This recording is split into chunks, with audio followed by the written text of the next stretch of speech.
We go bloop. All right, there we go. All right, y'all. So we are officially recording. So as I mentioned earlier, this experience is being recorded tonight. This is Memphis Black Organizing Fellows. My name is Antoine Dandridge. I'm the founder and creator of Black Lifestyles for Advocacy, Culture, and Knowledge. This is a joint program of Planned Parenthood and Sister Reach, and we'll get a little bit more into that. But I hope you guys are expecting to have a good time tonight and join us in hotels hosted by an amazing fellow. And we'll also get more into who he is as well in just a second. So we're gonna give this screen just a little time to get us on in so we can move in the presentation. And bear with me with technology. I do the best I can with that. All right.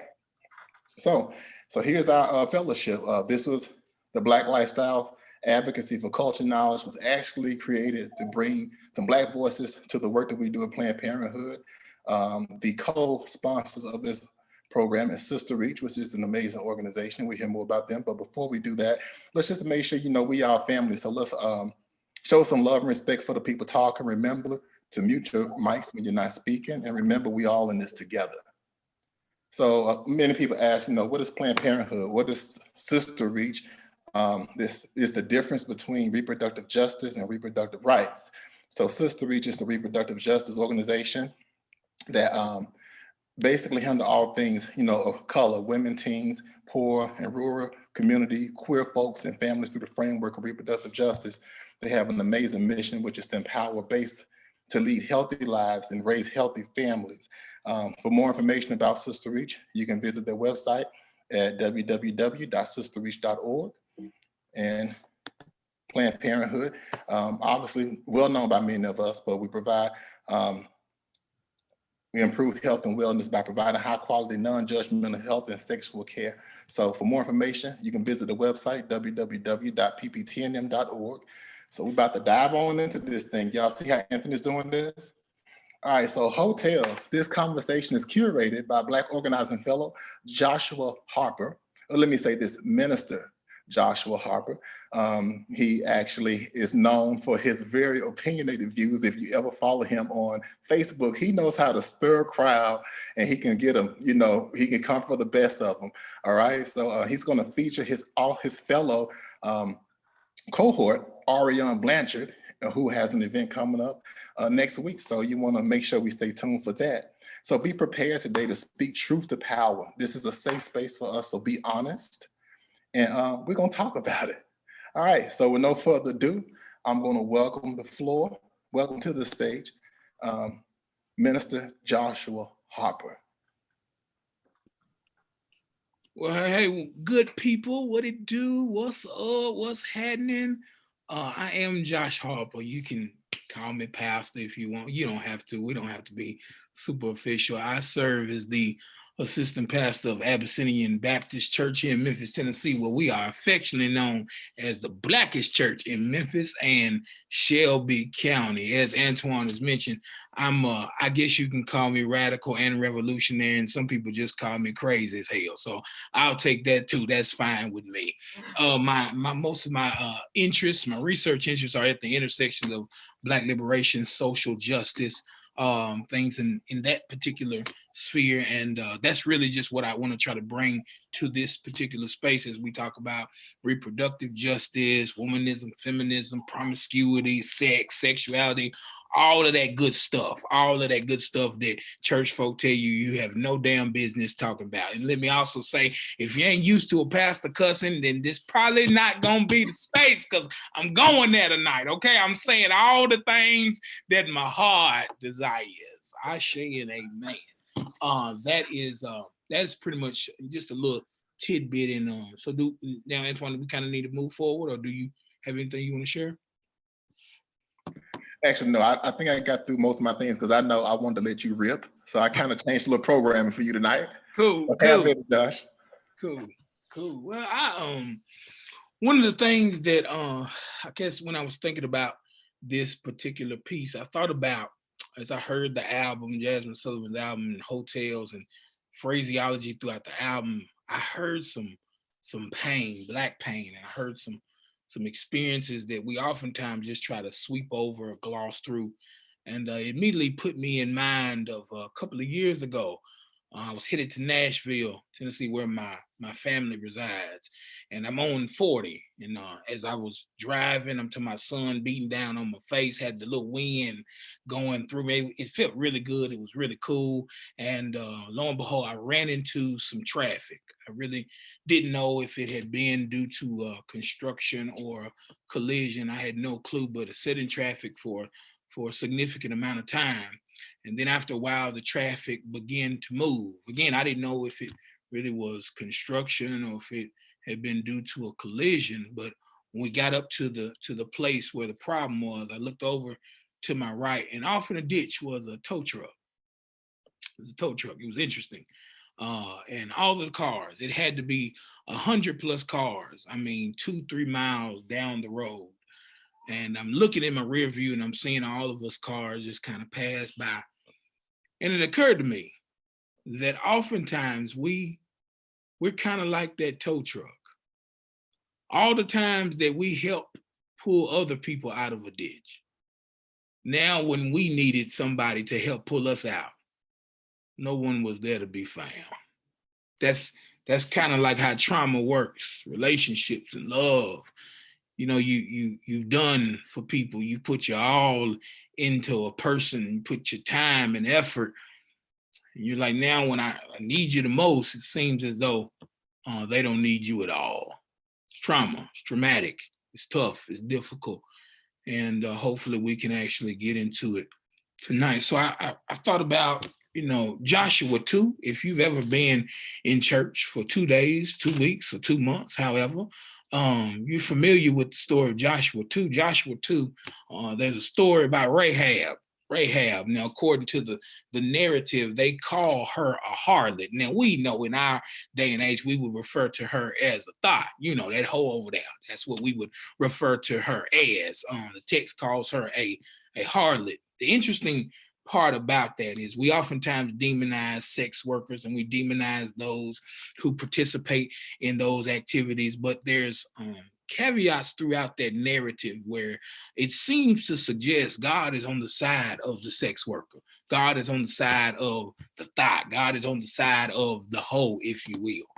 And one of the interesting points within that story, if you know just a little bit of the background, Joshua and his staff, they are trying to go to the promised land. And in between where they are and where they're trying to go, there's a city called Jericho. Jericho is a city with a big old wall in between. And this particular wall is actually where Rahab lives. It's where she resides. It's where she literally lives in a hole in the wall. But before they could get to the promised land, they had to go through and get through Jericho. And I really think before we really go any further, this is a good point. I'm still a pastor and you're in my care in this moment. So I want to share a quick little word for you. If they are trying to get to the promised land, but they've got to go through Jericho, that's an indication.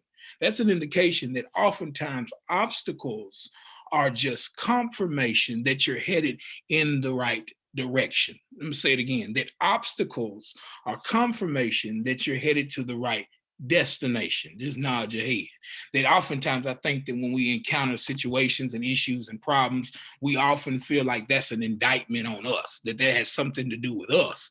But in reality, it is the universe's way or God's way of preparing you for what's been prepared for you. I'm going to say it again. Just nod your head if it felt good to you.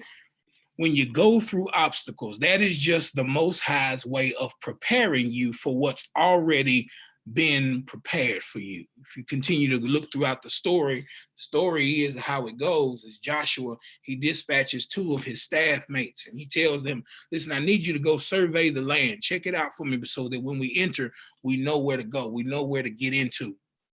Along the way, this woman, Rahab, who everybody considers to be the thought and the hoe, the one that many people don't consider to be of any value, she actually takes these spies, she takes these men, she hides them so that when the authorities of that particular state come, they're nowhere to be found. She hides them, keeps them in good care so that they can get to where they're trying to be. And that's an interesting point because it shows us that in spite of Rahab's issues, background, frailties, problems, hangups, whatever, it's an indication that just because you don't always make good decisions doesn't mean you're still not a good person, right? So it shows us a whole lot about people and the misconception of what people, sex workers or hoes or people who are promiscuous. There's this idea that they're just living life like they want to, careless and carefree, but there may be people who we consider to be living on the margins or living ways in which we wouldn't live, who actually may have a whole lot of God or more God than you think. Because I really think that a lot of times just because somebody may be freaky doesn't mean that they're still not faithful. Yeah, just because I do some things that you may not approve of doesn't mean that I still don't know God. I like to say it like this: just because I'm sexual don't mean I don't know scripture. Let me say it again. Just because I'm sexual don't mean I don't know scripture. Just because I'm a freak don't mean I'm still not faithful unto God. As a matter of fact, I believe if you really want to be more holy, you got to learn how to be more human. Yeah, I'm gonna say it again. If you really want to be more holy, you got to learn how to be more human. Engage all of you, the good, the bad, the ugly, highs and lows. That is what Rahab shows us, and she really picks up on what Jasmine Sullivan kind of talks about as we move throughout talking about Black faith. That's where we can kind of begin to pull and begin to do some discussion. I really want to invite somebody up, my co-fellow Ari. She is the bomb.com. Do you hear me? She is bomb.com. I'm gonna let her say a quick word or two, and she wants to say whatever she wants to say because she's running this thing, you know. So I'm gonna let her say what she wants to say, and we can continue to keep this truck moving. What's up, Ari? Girls? That's all I gotta say. Hey everybody, thank you guys for coming. For my people that I invited specifically, thank y'all for showing up. I'm excited to be a part of the conversation to kind of break down the walls and stereotypes about what a quote unquote hoe is, promiscuity, and those things that oftentimes directly apply to women. And people try to define what we are through our sexuality, which they don't really know anything about because they haven't asked, okay, on an individual basis. So I'm gonna jump right into it, Josh. So in relation to Black faith, my question to you would be, what's your point of view on how do our views of God affect our sex lives? Yeah, so I think that we have to be mindful that our views of sexuality is rooted in purity culture. Purity culture is this false notion that there's certain things you just don't do at a certain period of time, even though it's a natural desire that you have. For instance, many people will, when you start talking about sex and things of that nature, many people will reference who claim to be Christian. And it's always interesting too that the Christians who defend not having sex before marriage, they've done a whole lot of fucking in their day. A whole that's a whole nother story. I just think that's interesting that you demonize the very thing that you utilize. Hello, somebody. But anyway, it's always interesting when you start talking about that. So people reference Mary, Jesus' mother, and they will reference by saying she was a Virgin Mary. Well, that's actually incorrect according to the Greek manuscript, right? So the Old Testament is written in Hebrew, the New Testament is written in Greek. In the Greek language, it never said virgin. The Greek language called her a young girl. Now, those are two different things. A virgin and a young girl are two different things. Where did this virgin idea come from? King James. So King James wants to come in and create this purity culture as if, it's as if he has the I guess a monopoly on God, because he ultimately wants to control women and control people and put people under his own particular reign. So I think one of the things that we've got to confront is the fact that much of what Black folks particularly believe about sex is what white folks have told us to believe. It's what white folks has forced us to believe. And again, I think that it's interesting that, it seems to me that the more we say we shouldn't do it, the more we end up doing it.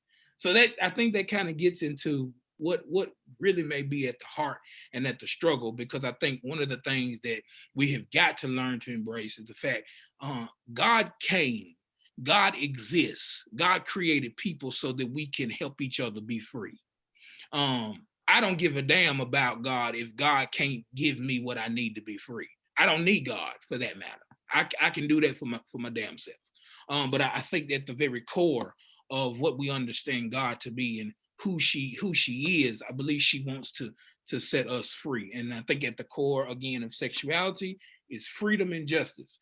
Be clear, you fuck who you want to fuck. You should have as much sex as you want to. However, on the flip side to the coin, I think freedom is also balanced by justice. So you can't help who you love, but you should be able to help where your feet lead you to. For instance, if you're 40 something years old and you're attracted to a 13-year-old, I mean, you just fundamentally can't help that. However, you can fundamentally help making certain advances that you know are just completely out of order. That's the justice part.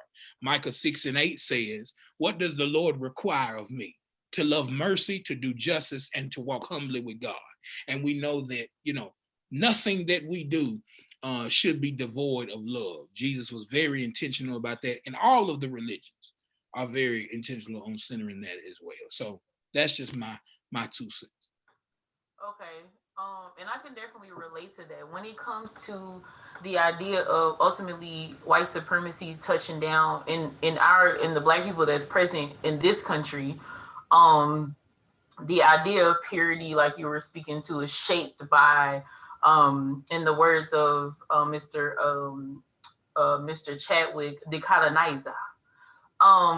So my question then to you is, how does organized religion, particularly Christianity, weaponize sex before marriage? Because when we talk about the idea of purity, like when you're speaking about Mary, she needed to be a virgin that had a child, which we know is not possible, in order for us to be able to reference her as the Savior's mother. And Aryan, the idea is that this perfect and beautiful Jesus can only come through something that's pure and clean, right, and white. And we know that that's absolutely positively incorrect. So I think though, when it comes to that, so I'm always thinking about how our bodies have 4 natural inclinations: the desire to thirst, the desire to sleep, the desire to eat, and then the desire to fulfill our sexual libido. It's only when it comes to sex that we say we got to wait until you get married. You got to wait until you get married before you can have sex. Well, that's fundamentally problematic. We don't say when you're thirsty, you need to wait. We don't say when you're sleepy, you need to wait. We don't say when you're hungry, you need to wait. It's only when it comes to sex that we should say you need to wait. I just struggle with this idea that a piece of paper makes you married. Because as a matter of fact, I've married enough couples to now know, I know for certain a whole lot of people have spouses, they just don't have lovers. I'm going to say that again. Right. I found out that a lot of people have spouses, but they don't have lovers. They have people that by paper, they're together. But when it comes to really being intimate and one together, they don't have it. It's interesting that in 52% of Christian marriages end in divorce, which means with all of our beliefs and speaking in tongues and all of that foolishness, when we get done, off the rip, but when 2 Christian people, when they sign up to get married, there's automatically off the rip 48% chance that y'all gonna make it. A 48% chance off the rip. That seems to be problematic, given that Christianity is supposed to have all the right prescriptions and all the right offerings to help people, but as far as I can tell, man, Christians are suffering. And then we wonder why folks are, walking around frustrated and mad. Shit, you need more sex. That's the problem. Get you a nut in every now and again. It will be okay. You have an orgasm. It will be okay. Masturbate. Masturbation is self-care. It's good. It's good for the health. It's good for the skin. And damn it, it's good for the soul. Well, I would like to just offer, when you say that this almost statistically half of Christians get divorced, I think that also stems back to the idea of organized religion, which we know was passed down by the colonizer, by the practices of white supremacy, what marriage is for Black people in this time in this country was a part of that what was passed down. So, like for example, obviously there's a big population here of Black polygamists, and we know that tracing our roots back across the water, that's also a huge practice. Now, whether you agree with it or not is obviously up to you. But the idea of marrying one person, waiting until marriage, being locked in, that you appear pure in front of everyone else. Nobody wants to think of the first lady as the person that's riding it like a roller coaster with the Megan needs, because she has to remain pure. But we all know that at the end of the day, if First Lady not doing it, then the choir director might be on the chopping block. But you ain't heard it from me. Listen, but I'm just saying. and here's the truth. Here's the truth.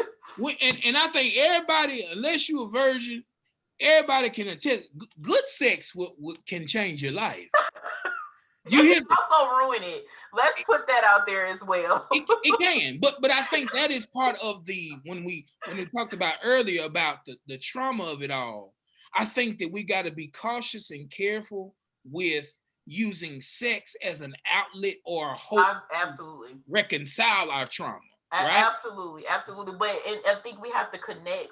Then I'm going to say this and get out the way, but we have to connect that systemically for Black people. Part of our trauma is people telling us who we are, and that also segues into sexuality.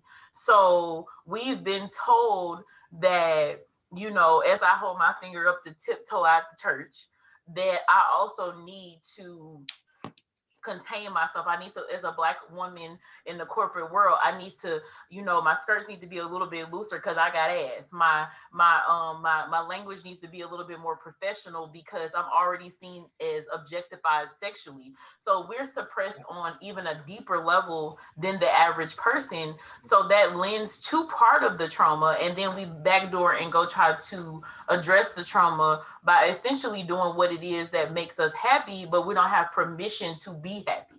Like, and I think that a lot of that has to do with our inherent sense of hating ourselves. Absolutely. Right. So I think part of the other piece to this is body freedom. Hell, right. we can't be free in the spirit because we ain't free in our flesh. Right. So we think it's something fundamentally wrong with us from our skin to the texture of our hair to our nose, our lips. We think it's something wrong with us. And I think that Malcolm touched on a thought when he was talking. Malcolm said, who taught you to hate yourself? Who taught you to hate the texture of your hair? Who taught you to hate each other so much that you don't even want to be connected to each other and you don't want to have a conversation? Who taught you that when you see somebody, the moment you see them, if they look like you already hate them? You don't know them, but you just hate them. I know that's right. Right? I've seen, and I'm sure I've seen this on both male and female ends, but I see this often with Black women. I've seen a Black woman walk into a room, and it can be a group of Black women. Now they don't know the girl from Adam's house code, right? Right. But the moment the Black girl passes, they snickering, they staring, they talk, and I was like, what is at the core of that? That is white supremacy, of course, right? Absolutely. It's essentially self-hate, because why would I be able to, and I'm gonna pick on Theron a little bit, but why would I see Theron walk into the room, and as a Black woman, just being totally transparent, because I've been conditioned to do so. A beautiful woman can walk into the room. She's, seemingly more successful, seemingly more beautiful. Her body is great. And my first natural instinct is to feel deeply insecure. But see, I had a mother that taught me to check it. So I have that conversation with myself, and that security never manifests into me telling the next woman beside me, she thinks she all that, blah, blah, blah. She is all that. And why is that a problem? Right. Why is that a problem? We can be, all of us are made so uniquely, especially when I'm glad that you brought up the piece about women having that energy amongst each other, because the thing about it is, no matter how beautiful, successful, she got a husband and she got the kids or whatever it is that she has been gifted, none of that was ever for me. Her nigga ain't my nigga. Even if I sleep with him, that's still not mine. So it's like that unspoken competition. Absolutely, Dion. Absolutely. And I gotta say, I didn't mean to cut you off, boo, but Go ahead. this is where black men we've got to take some ownership in that, because we're the ones that have kind of informed black women being insecure. Like we want Becky with the good hair. Oh, now I'm gonna put myself on mute while you preach, because I don't want to interrupt you. You know what I'm saying? Like I've said for a while, black men, we gonna have to repent for how we have mishandled our black women, and include myself. We gonna have to repent, because much of what we have demonized has been the very woman that's gonna take care of your black ass, right? But because we seem to get it confused, that our eyes plays tricks on us. And so you mentioned earlier about if a girl's thick or whatever. Listen, at the end of the day, if it's fat or if it's flat, it still can throw it back. Okay. Listen, when a black man can affirm his woman, listen, I don't care if she can be black as coffee. It doesn't matter. At the end of the day, we have got to look at her as God. We've got to see the black woman as God, because there ain't no life without a black woman. But we have been so irresponsible in how we have taken care of y'all's heart that it's gotten to the point that it's just like, you know what? Fuck it. Hell, since I gotta compete with Becky with the good hair and do this, hell, I'm now just in insecure overload. And sure, some of that, y'all gotta handle and work out yourself. But we as black men, we have a lot to do with the origins of that insecurity.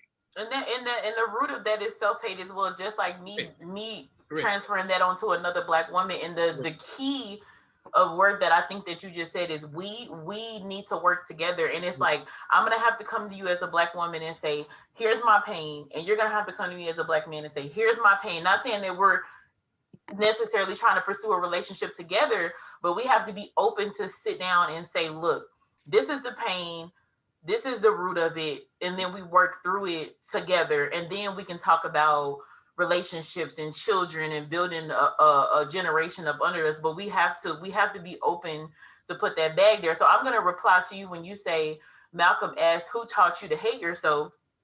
I'm going to take it into us talking about sexuality and circle back around that and say, who taught you to disconnect from your sexuality? What prevents you from being a sexually whole person? Like, I just want you to touch on that and what you think contributes to that. Like, as black people, what keeps us constrained? That's a good question. I really think at the very core of it is our thwarted view of sin. So a lot of us, we've heard that damn word all of our lives. Don't sin, missing the mark. But the issue is, ain't nobody told us what the hell it means.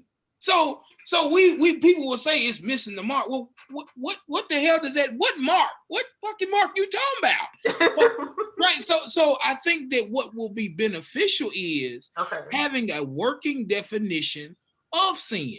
For me, my working definition of sin is anything that does harm to me or anything that does harm to somebody else. If it does not do one of those two things, it's not sin. So I can definitely play off of that, because when people ask me, I'm a spiritual person, I don't consider myself religious, and people ask me, well, break that down for me. My answer is, I go with what I feel. If I'm not hurting someone by my actions, and I'm constantly checking in to make sure that my actions, where I am mentally, lets me hold myself accountable. If I'm not hurting someone for what I'm doing, like today, if I want to have my titties out, okay, some married people gonna walk past me. Okay, that's fine. Like that's your husband. What does that have to do with me expressing myself? And it's like, well, it's a sin to show faith, to show flesh, or whatever. Now that's your point of view, and I'm gonna respect it. But I am not oh, I am not flashing a 3-year-old. I am not having sex with your husband. I just decided that I wanted to put these bad boys on blast because you don't know my story. I might have had breast cancer and now I'm recovering. Now I have got my surgery and this is my first time feeling feminine again. This is my first time feeling like a woman. And all you're worried about is the fact that I got my titties out. Maybe you should do something with yours because your man looking at everybody in Walmart but you. And see, I'm just saying. Ashay. Don't you hit the Walmart though? I'm going back. Okay. Absolutely. But that's so true. And I think part of, and I've been posting this for a couple of weeks. Niggas gotta be honest. We gotta be more honest. Right? Okay. So we gotta stop pretending that my girl, my partner, my dude, my nigga, whatever, we gotta stop pretending like their sexual attractions and physical attractions stops with me. Hell, I mean, listen, at the end of the day, you can have a yardstick of dick. I'm not gonna. But listen, we got to be very clear about this. It's somebody else that's swinging much longer, much harder, much stronger. So I think that it's the honesty that allows people to be free enough where it's like I don't project my insecurities on others. So if she want to have her ass out, her titties out, whatever, that's fine. Because I've been honest with my partner, but ultimately I've been honest with myself to know, listen, at the end of the day, much of the shit that I believe, it ain't really what I believe. It's what's been forced for me to believe. But then also it's I've not been in a space to be free enough to say, listen, I know that even though I may be in a relationship, my dude's still looking at somebody here. I'm still looking at somebody. And it's just a respect factor. Like if you can be honest about those conversations, you don't. It's not a place where because there's oftentimes where the woman is put in this box where if you're not cool with it, you tripping. It's also human nature to feel possessive and jealous and those things like that. So we need to meet in the middle and say the honest thing is that ass is sitting because I've seen it coming before he's seen it coming. Let's just be clear. But once you take your look, boo boo, I need you to redirect to these bills, these babies, and this booty. Okay, let's get back right over here. Let's get back to it now. When I tell you, listen, whether it's flat or if it's fat, it still can get thrown back. Either way. So yeah, it's just like you said, we have to have honesty at the core. And that starts with us addressing our trauma as Black people. And then, like I said earlier, then we can do it here, like together. And I feel like that when you talk about sexual suppression and why we can't, fully be whole, like we're talking about now, okay, having your skin out. A woman that dresses, for example, in a hijab and she's fully covered, that's 100% her prerogative. And I don't judge that and say she got too much on. And then her judgment towards me shouldn't be she don't have enough on. We should be looking at each other as women and saying, or even a man looking at either one of us, I shouldn't be considered more promiscuous and she more pure because my shit, the woman with the hijab might be fucking the shit out of niggas like you. But the point is might be because when you look at me, you have no idea who I am. Right. You have no idea who I am. And when I look at me, the problem is when I look at me in the mirror, I'm judging based on outside projection. And that's what we need to break through the walls of. Like when I look at me, I need to see who I am past what I have on, what my circumstances are, all of those things that the world has decided to define me through. Yeah. And so at this part, so I would like if it's okay with you, for the audience to chime in on this part of the conversation. Do we want to do breakout rooms here, or how we gonna set it up? Antoine. Let's see if we can do a group. Hold on, let's try breakout rooms. Hold on, let's see. Okay. And then so what we're gonna do is technology card. Oh, sorry. Go ahead. Okay, y'all want to keep moving conversations and now be setting up breakout? Okay, yeah. So what we're gonna do is we're just gonna kind of pose the conversation that the question that we just talked about, and as what prevents you from being sexually whole. And if it's too personal of a question for you to answer as an individual, just a general answer of what you might think keeps people from being sexually whole, exploring their full sexuality. And in this case, we're not talking about pedophilia. We're not talking about weird shit like that. We talking about as an adult individual, what holds you back from really exploring the things that you're interested in sexually. And so when we get everything set up, then you guys will discuss that in your groups. And be as transparent as possible to make for robust conversation. But again, to echo the sentiments of Ari, if you don't feel fully comfortable, that's perfectly fine. This is a safe space. But yeah, get to know some more community members. Shout out to my girl Than. What's up, though? I see you out there. Hey, and shout out to everybody that came through because I invited you. Who I see on here? Leandra, Lily, what up? Shanice, what up, girl? Honey, Leandra is serving black melanin, wavy, deep wave, Remy number 4 face, honey. Okay. She one of the dopest grant writers in the country. That's all I'm gonna say. Grant writer. She gonna kill me. She gonna kill me. I said what I said. Shanice, I see you, boo. That's my girl. 1,000 per. Let's see. I don't know other people on here. Erica, KJ, Tish, Almeda. Those are all my people. Okay. What's up, people? Oh, and Badass. I forgot about Badass. Because I'm so used to calling her real name. Is that Boosie? Boosie Badass?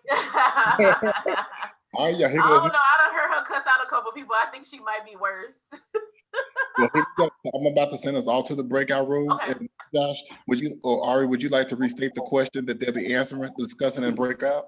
Absolutely. So the question is, what prevents you from being sexually whole, really expressing and exploring your sexuality? And if you don't want to answer it specifically for yourself, you're more than welcome to speak in general, and then we'll come back and kind of discuss it. All right. So I'll see you guys in 5 minutes. Adios.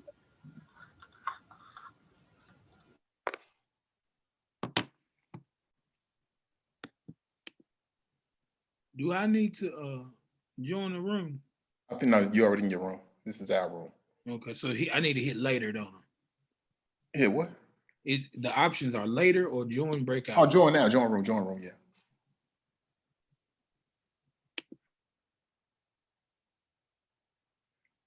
Leandra, do you have a?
Hello?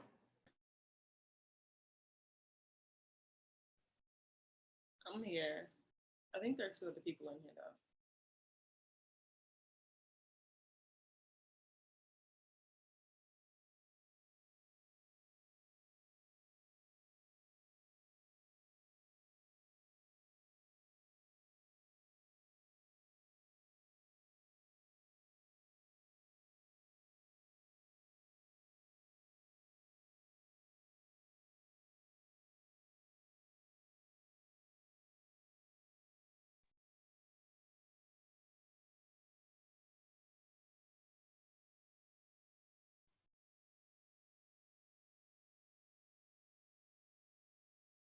Hello?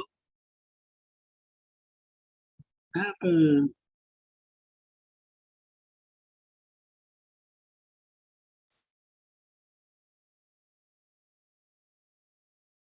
Hey, Greg.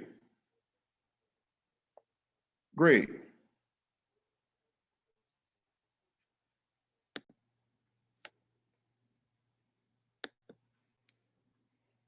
Right. Everybody should be coming back in.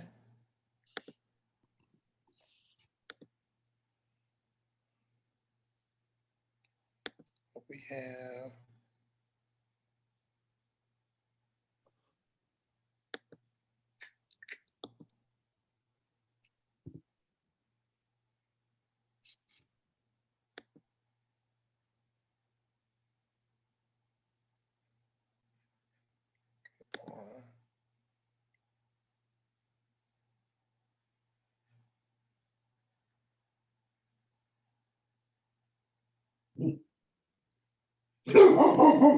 Y'all know who that is. That's a dog named 8-Ball.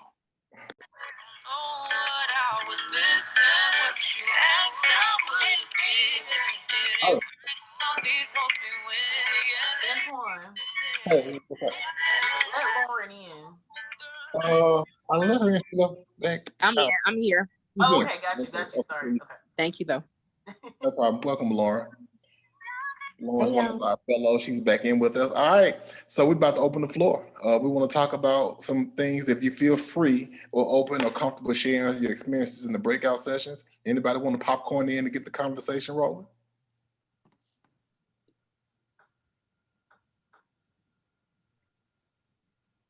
Any thoughts about? I'm gonna pick on Craig. Craig, can you talk about what we talked about in our group? Is it Craig or Greg? I always say Greg wrong. I'm sorry. I always say Craig when I see Greg. I've done that my whole life. Like, I'm not getting no better. I apologize. I really do. Okay. Greg, will you please, if you're comfortable, talk about the things we came up with in our group? You on mute. Uh-huh. There Can you you go. hear me now? Yes. Yes. Okay. I was just saying that a lot of times it's just a thing, whereas there are things that we are into when we talk about sexual things, we don't normally talk about because we're afraid of being judged. And a lot of times it's like, just be truthful about it. And I think that's what happens. And a lot of times, like even with married customers, with married couples, is that they get into a place where one might be freakier than the other, but no one really want to say anything about it because they're scared of being judged about it. And then just saying, I like this, or even like, just if it's somebody you just dating, just be transparent about it, and that way, going into those type of things. But as Black people, we have always hid behind the sexuality. Always. It's always been a thing, whereas we always, for some reason, it comes back to, oh, you can't say this, or you can't do this, or you can't do that. But in actuality, they all freaks. So I was just saying, just be a little bit more transparent, and especially in today's society, I think we lead to a more where you can be fluent in whatever you like doing, but there's still And then the young lady that was on with us was like, she grew up Baptist, and I did too. There were certain things that you didn't say or things that you didn't do, and that was because of the way we were raised, and with the whole with the spiritual side of it, that you never did those things because of. So that's just my spin on it. Yeah, I think that was powerful, Greg, because, well, like you said, when you find that one person, when you really are free, like you, yes, Lord. Yeah. Yes. Yeah. We all got some freak in us somewhere. I'm saved. I don't know nothing about you. Me too. I'm a virgin, so I don't even know either. So whatever. Yeah, anybody, and Greg, that was mentioned in the group I was in as well. Hell, you got me on. Is that whole thing of the fear of being judged, like, oh, so you like it in here, you like it like this, you like it with, okay, yeah, yeah, and that's a sad shame, because it ain't supposed to be like that. If y'all get a chance, check out the book called Sexuality and Slavery. It talks about how Black people's views of sex has been thwarted because of the plantation. Wow. Check that out when y'all get a chance. Everybody, please mute your mics if you're not speaking. Thank you. Absolutely. Does anybody else want to offer what the discussion was in their breakout group? I would love to hear.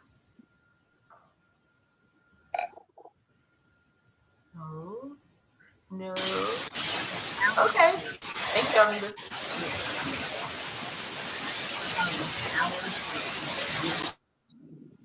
Oh no, just kidding.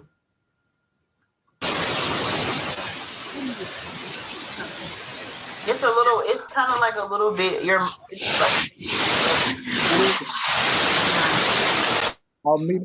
thank you.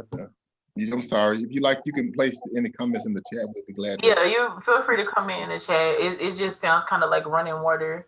It sounded like that static back in the day when we had the big TV, but the little on top of it. No, and the kids had to be the go fix the.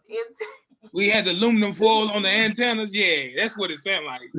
Little TV on top of the big. Oh, you're good. If I'm not mistaken, you too young to remember that. No, sir, Doc.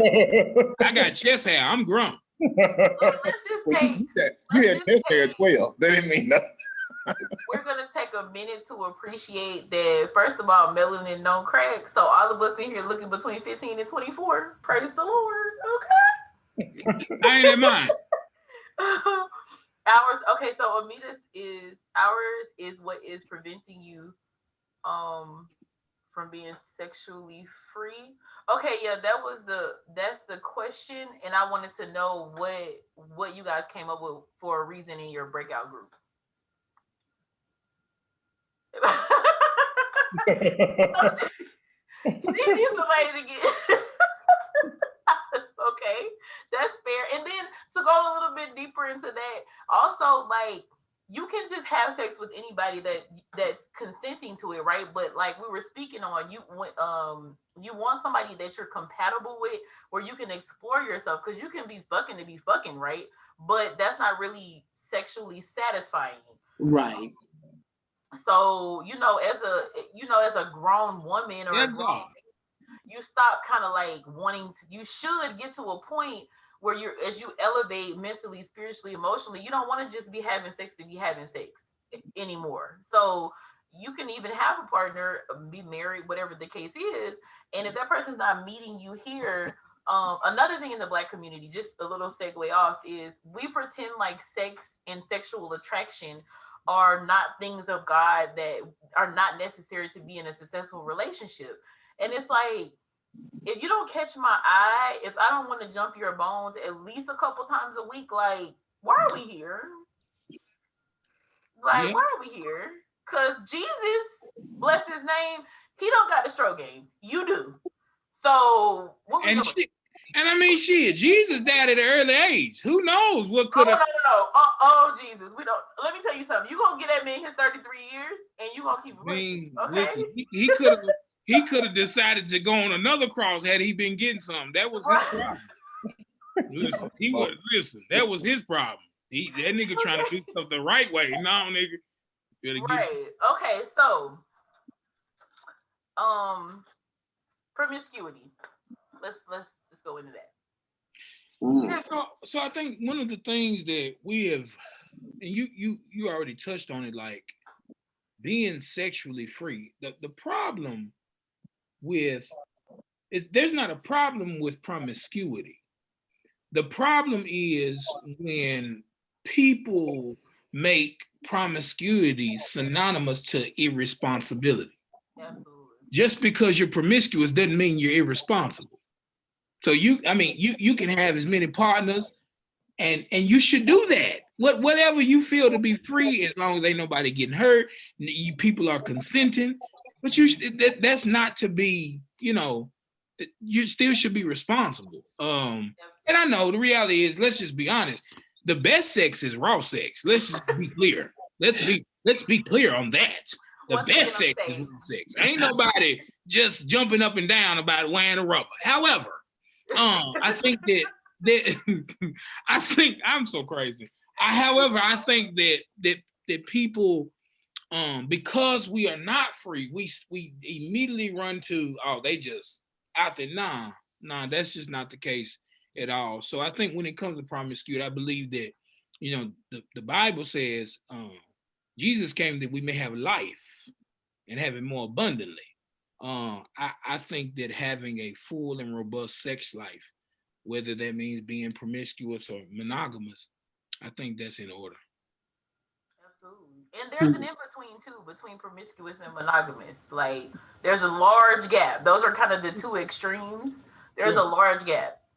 There's a large gap. So I want to try something because I feel like we got some people who's off camera because they know this is being recorded. What I would like to do is it okay for me to round out this session and maybe we can do conversations after the dark and stop the recording? so we can speak freely, because we would love to like have this conversation like openly, but we can stop the recording for sure if y'all want to do that. And so while we still have 15 folks, which is some really good retention, folks been staying on for this whole presentation. I mean, it has to do with clearly Josh and Ara's presentation. Thank you. That's a good conversation with folks. But I just want to remind everybody, again, Planned Parenthood and Sister Reach has allowed this to be an opportunity that we're able to do, and we're thankful for that. And if you want to get involved, volunteer, donate, become an activist, Sister Reach, you can visit their website, as well as with Planned Parenthood, you can visit the website. You also receive follow-up emails about how to get involved with both organizations. Theron, did you have any volunteer updates or opportunities with Sister Reach at this time?